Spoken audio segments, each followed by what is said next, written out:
젊어서부터 근육량과 근력은 연금처럼 준비해야 된다라고 표현하시는 분들이 많이 있습니다. 노년기의 근육 건강은 앞으로 내가 어디에서 살아갈 수 있을지, 집에서 살 수 있을지, 요양원 또는 요양병원에서 살게 될지. 근데 제일 문제가 되는 건 뭐냐면 폐렴이 생기거나 또는 코로나19에 걸렸을 때 며칠 동안 침상에서 안정을 취하게 되시면 하루에 1%씩 근육량이 줄어들게 됩니다. 그러니까 한 열흘만 누워 계시면은 거의 10년치가 근육이 빠지는 거죠. 그러면 겨우 아슬아슬하게 의자에서 일어나실 수 있던 분이 이 시점이 되면 침대에서 나오지 못하게 됩니다. 침대에서 나오지 못하게 되면 기저귀가 필요합니다. 그리고 누군가가 그 기저귀를 갈아줘야 되는 것이고, 이 상황이 계속 진행되게 되면 우리가 노년기에 생각할 수 있는 모든 종류의 문제들이 다 같이 따라오게 됩니다. 굉장히 삽시간에 일상생활을 잘 하시던 분이 요양원이나 요양병원 생각을 하시게 될 수가 있는 거죠. 걷기를 하면 안 되는 사람은 없습니다. 사람은 걷도록 진화된 동물이고, 우리는 수렵 채취 사회의 유전자를 그대로 가지고 있고, 또 연구를 해보면 70대, 80대, 90대에도 걷는 신체 활동량이 많은 사람들이 근골격 시스템도 노화가 적습니다. 물론 너무 많이 걸으면 안 되는 분들이 반드시 있습니다. 안녕하세요. 설화산병원 노년내과 정의원이라고 합니다. 네, 재밌네요. 왜냐하면 어저께 제가 이 내용을 다른 신간의 원고를 썼거든요. 그래서 네, 아주 좋은 질문이고요. 걷기만 해도 병이 낫는다라는 말이 있습니다. 또 반면 걷기만 했는데 병이 들었다, 이런 말도 있습니다. 사람은 원래 걷도록 설계가 되어 있고, 수렵채취 사회에서의 사람들은 하루 10km에서 15km, 많게는 20km까지 걸었습니다. 사람은 이족 보행을 하고, 수렵채취 사회에서 가장 큰 장점 그리고 강점은 오랫동안 걷고 뛸 수 있다는 것이었습니다. 그런데 현대 사회에서 우리는 대부분 많이 걷지 않습니다. 최근의 조사에 따르면 서울 시민이 평균적으로 하루에 걷는 걸음수는 5,000보가 채 되지 않습니다.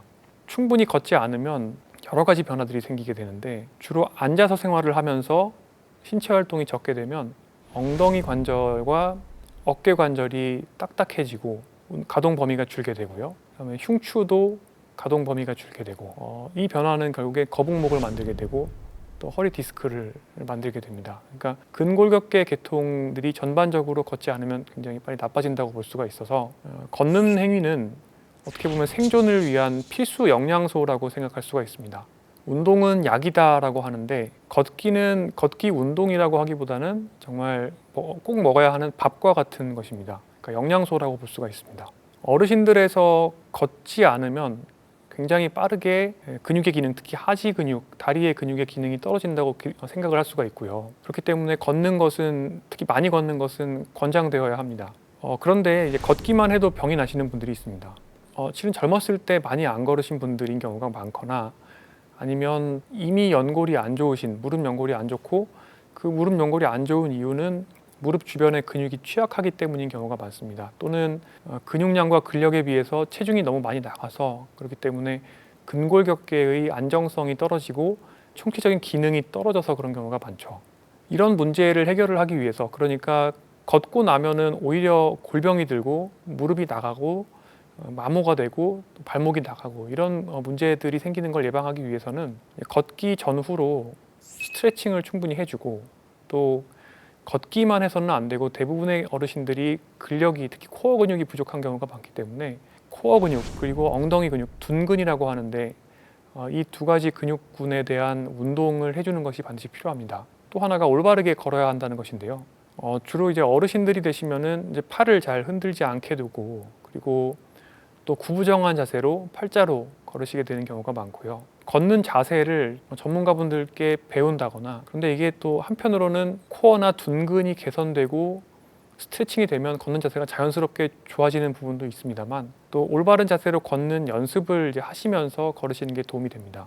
실제로 저희 병원 앞에 있는 올림픽공원이나 이런 곳에서 걸으시는 모습들을 보면 상당히 오히려 무릎의 부하가 심해지거나 또는 허리에 부하를 주는 방식으로 걷는 분들이 많아요.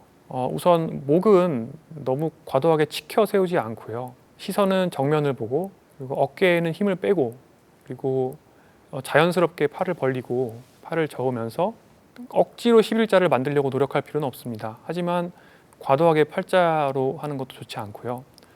또 너무 파워워킹을 하겠다고 큰 보폭을 만들 필요도 없습니다. 편하게 걸을 수 있는 보폭과 보행 속도로 걸으시는 게 좋습니다.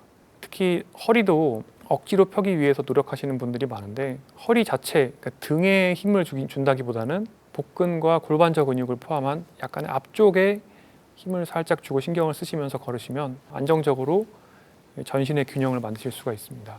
이 정도를 참고하셔서 걸으시면 아마 보다 더 근골격계나 여러 가지 몸에 이제 고장을 만들지 않고 자연스럽게 걸으실 수가 있을 겁니다.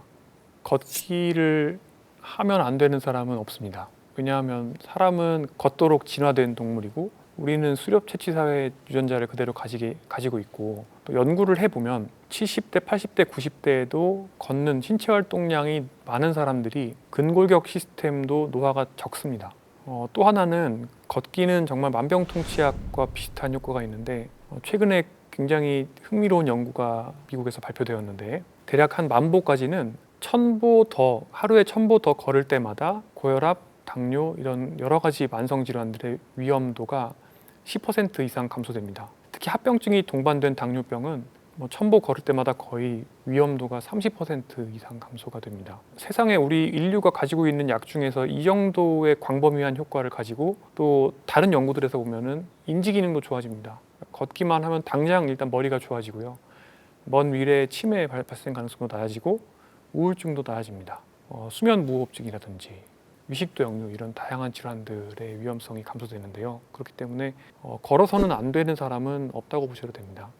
그런데 이 연구에서 대략 여러 가지 이익들이 이제 평탄해지기 시작하는 지점이 8000보에서 10,000보 정도였습니다. 결론적으로는 말씀드리면 요즘 너무 많은 분들이 20,000보, 25,000보 이렇게까지 무리해서 걸으시려고 하는 경우가 많은데 굳이 이렇게까지 하기 위해서 무릎도 아픈데 걷는 능력뿐만 아니라 예를 들어서 여러 가지 관절들의 가동 범위라든지 또는 근력이라든지 이런 것들이 오히려 떨어져 있는데 이런 것들에 집중할 시간을 줄여서 좀 걷는 양에 집착하는 거는 좀 좋지 않은 접근이라고 할 수 있습니다. 물론 너무 많이 걸으면 안 되는 분들이 반드시 있습니다. 제가 제일 안타까운 경우는 굉장히 깡마르신 분들이죠. 굉장히 깡마르시고 특히 근육도 호리호리한데 더 빼빼해지고 마르시고 싶으셔서 정말 하루에 15,000보, 20,000보 걸으시면서 굉장히 소식하시고 이런 분들이에요. 노년기가 되었을 때 이렇게 에너지 부족 상태를 계속 만들게 되면 계속 근육이 빠지게 되고 나중에는 신체 기능이 결국 떨어지게 됩니다. 그래서 근감소증에 빠지는 우려가 있는데 실제로 근감소증이 생겨서 저희 진료실을 찾으시는 분들도 덜어 있습니다. 그렇기 때문에 중용이라는 게 가장 중요합니다. 과도하지 않은 것이 중요하고 적정선을 지키게 되면 별 문제가 없고 반대로 걷기 같은 만병통치약도 너무 무리해서 과도하게 나한테 적용을 하게 되면 해가 될 수가 있습니다. 잘 걸으시기 위해서도 반드시 필요한 운동들을 몇 가지 말씀을 드리겠습니다. 첫 번째로 코어 운동들이 있죠. 코어 운동들로 가장 대표적인 것이 어르신들이 안전하게 하실 수 있는 것으로는 브릿지 운동이 있습니다. 엉덩이를 누워서 드는 운동인데 브릿지 운동만 하셔도 특히 요실금, 변비 이런 것들이 많이 좋아지시는 분들이 많고요. 그다음에 스쿼트입니다.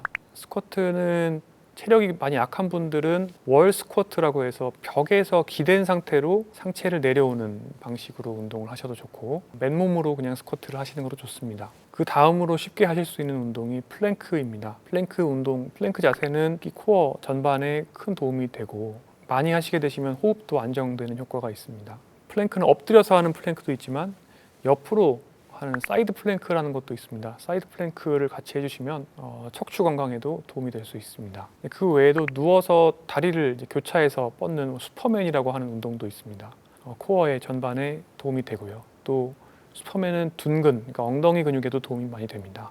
지금 말씀드린 운동들 뿐만 아니라 유튜브를 보시면 어르신들께서 안전하게 그리고 댁에서 쉽게 간편하게 하실 수 있는 운동들을 소개하는 영상물들이 굉장히 많이 있습니다. 이런 운동들 몇 가지를 루틴으로 만드셔서 아침 저녁으로 한 번에 한 10분 정도씩 꾸준히 해주시면 굉장히 빠른 속도로 체형과 자세가 바뀌는 것을 경험하실 수 있을 겁니다. 노년기의 근육 건강은 앞으로 내가 어디에서 살아갈 수 있을지, 이 말은 내가 집에서 살 수 있을지, 요양원 또는 요양병원에서 살게 될지, 그리고 낮에는 데이케어 센터를 가야 될지 이런 것들을 좌우한다고 볼 수가 있습니다. 또 노년기의 근육량은 내가 얼만큼의 간병인의 도움을 받아서 일상생활을 수행해야만 하는지를 결정한다고도 볼 수가 있습니다. 사람이 일어나서 걷는 데 필요한 최소한의 근력이 있습니다. 어떤 출력이라고 보시면 되겠는데 대략 선풍기 한 대를 최대한으로 켤 정도의 60와트 정도가 됩니다. 젊은 사람들은 한 200와트 정도의 출력이 있고 이것은 걷기 위해서 최소한으로 필요한 정도의 3배 정도는 일단 되는 것이라고 볼 수 있습니다. 이거를 이제 잔존능이라고 표현하는데 여력이죠. 어떤 여력, 버퍼를 많이 가지고 있는 것인데 문제는 30대 중반부터 근력도 그렇고 근육량도 그렇고 1년에 1% 정도가 빠집니다. 이렇게 해서 쭉 빠지는데 어떤 사람들은 더 많이 더 빠른 속도로 빠지게 되고 어떤 사람들은 더 천천히 빠지겠죠. 이런 것들이 쭉 내려와서 어느 정도가 되면 아슬아슬하게 겨우 의자에서 일어날 수 있는 정도의 근력만 남을 겁니다. 근데 제일 문제가 되는 건 뭐냐면 노년기에는 병치레를 하게 된다는 거죠. 인플루엔자에 걸리거나 폐렴이 생기거나 또는 코로나19에 걸렸을 때 며칠 동안 스테로이드 드시면서 또는 뭐 스테로이드 안 드시더라도 침상에서 안정을 취하게 되시면 이때는 하루에 1%씩 근육량이 줄어들게 됩니다. 그러니까 한 열흘만 누워 계시면은 거의 10년치가 근육이 빠지는 거죠. 그러면 겨우 아슬아슬하게 의자에서 일어나실 수 있던 분이 이 시점이 되면 침대에서 나오지 못하게 됩니다. 침대에서 나오지 못하게 되면 기저귀가 필요합니다. 그리고 누군가가 그 기저귀를 갈아줘야 되는 것이고 이 상황이 계속 진행되게 되면 어떤 문제가 생기냐면 신체 활동을 하지 않게 되면 그것 때문에 우울증이 약화되고 인지 기능이 나빠지고 활력이 떨어지고 식욕이 떨어지게 됩니다. 그러니까 활동을 할 수가 없게 되면 우리가 노년기에 생각할 수 있는 모든 종류의 문제들이 다 같이 따라오게 됩니다. 이렇게 되면서 굉장히 삽시간에 일상생활을 잘 하시던 분이 요양원이나 요양병원 생각을 하시게 될 수가 있는 거죠. 그런데 이 문제를 결정하는 가장 중요하고 또 확실한 인자 하나가 근육량과 근력이라는 겁니다. 젊어서부터 근육량과 근력은 연금처럼 준비해야 된다라고 표현하시는 분들이 많이 있습니다. 왜냐하면 이게 준비가 되어 있으면은 나중에 내가 노년기가 되었을 때 상당히 큰 병치레를 하더라도 별 문제 없이 털고 일어날 수가 있거든요. 30대, 40대인 분들은 와닿지 않는 분들이 많겠지만 좀 먼 미래를 보고 근육 건강을 준비를 할 필요가 있습니다. 실제로 젊은 사람을 대상으로 실험을 한 연구도 있고 어르신들을 대상으로 실험을 한 연구도 있는데 침상에 누워 있는 것은 굉장히 빠르게 근육 건강이 나빠지게 만듭니다. 그래서 노인의학에서 굉장히 강조하는 것들 중 하나는 예를 들어서 수술이나 또는 다른 내과적 치료를 받기 위해서 병원에 입원한 어르신들도 최대한 계속 걷게 만들어야 된다는 것을 강조합니다. 그렇기 때문에 걸어서는 안 되는 사람은 실은 거의 존재하지 않는다고 볼 수 있죠. 근력이 떨어지는 것은 정말 너무 안 좋은 결과들을 만들기 때문에 해외에서는 중환자실에서도 에크모 같은 장비를 단 채로도 걷는 운동을 시키거나 또는 자전거를 태우거나 이런 것들을 볼 수 있습니다.